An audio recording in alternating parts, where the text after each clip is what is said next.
I'm back again with another ADHD crash out. So I'm in summer school right now. I was supposed to take a quiz. It was due yesterday, but the professor was having issues with posting it or people having access, so she was gonna update it to be due tonight. Well, turns out she forgot to update mine, even though she knows that I have accommodations, and she should see how this is frustrating for me, which I'm sure she does. That's why I told her it's fine. But I had CPR training this morning, so then I was like out early, and I was like, I have time before I go back to work at 5 o'clock. So I was gonna get the quiz done, and I was like so ready and proud and like had a handle on my ADHD, and I was like, I'm gonna get this shit done, like whatever. Like I was motivated, and that mindset doesn't happen every day for me, and it's hard for me to even get into, like to get into that groove, into that motivation, into that like just mentality, like, or in that state mentally. So I'm sitting there and I'm like, I don't have access to my quiz, and I was crashing out in the middle of a freaking quick check. Like I was ready, I had my headphones, I had everything ready, and I emailed the professor, but she wasn't like answering in time. So by the time she answered, like it's already too late for me to take the quiz now I have to like just find another time to do it, which is like so frustrating for me. But with all of that, like this is a great example of how my ADHD and how like trouble with academics can like really mess with me mentally and really like heighten my emotions, because I was like feeling disappointed, pissed off, upset.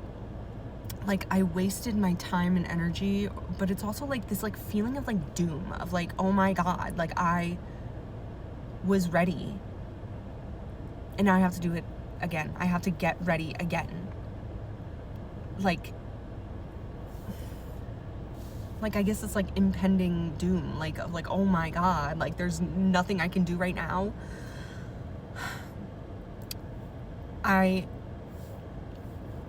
This happens a lot when I feel like I have control, and when like I'm in the groove, or I'm ready to be in the groove, and something interrupts that. Something like out of my control interrupts that. And it's intense for me. It's really, really difficult for me to like deal with that, because in those moments there is nothing I can do. I don't have control over that. I can't just make it easier for me in that moment. I have to deal with it. And when it comes to my ADHD, I hate just dealing with it. It's hard. And God, it's just so freaking hard. I used to feel like this a lot when I was dorming in my undergrad.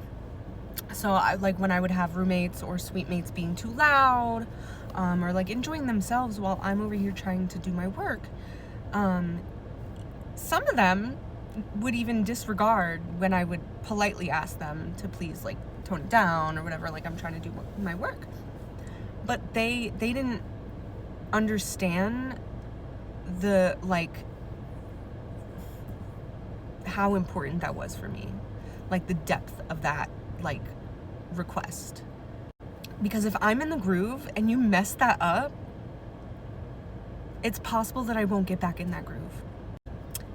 And then I have this like feeling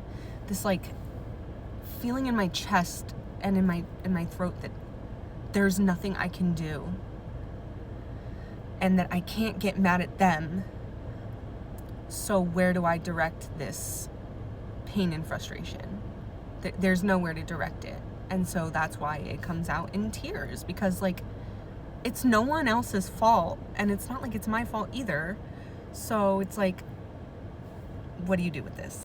But I even feel like this when I'm in public and I'm trying to do work, and I'm like pissed off that people don't have consideration, especially when they see me on my laptop trying to do work. and I'm actually like trying to focus, and then people don't care. More specifically, if it's like, I'm understanding if it's like a public place, but if it's in like a place where it's understandable to be quiet and let other people like do shit, like Barnes and Noble. I was in Barnes and Noble trying to do work and write a paper, and there was a whole group of like young adults or teenagers like being loud, talking to each other, and I'm like over here. I started staring at them, trying to like stay back and not like stare rudely or anything, but I was staring at them like, do you not recognize that I'm here trying to do my work? And not even just me, like there's other people here doing work, and you're being loud in a Barnes and Noble. In my eyes, a Barnes and Noble is like another library, another version of a library. Like people are here to like read or be in a quiet place, and you're being loud. And I'm always so mad because I'm like, recognize your privilege. If you don't know what that's like, and you aren't able to understand like why it's such a huge deal, you are privileged. Like, I'm glad that you don't have to experience that. Great. But don't like do that to other people. Like, be considerate, be understanding. And I always wish that I could like be a spokesperson and like tell them, but like I also have anxiety, especially when I'm in public, and I'm like, I'm not gonna ask them to shut the fuck up. Like, I'm not gonna do that. I'm not gonna walk up to them and be like, hey, can you please be quieter? Like, no. That's why I always end up just suffering and going through that pain on my own, just wishing that people would just have that consideration and just think about that. I don't know. This is me spreading awareness again about the freaking struggles of ADHD and how situations like this will go down differently and be experienced differently if you have a learning disability compared to people who don't. But also, if you are privileged enough to not have to understand what that's like or deal with this, all I ask is to be considerate, be understanding, and just think, like, am I being appropriate with my noise right now, my noise level? Am I disrupting people? Is that rude? It's very rude, yes.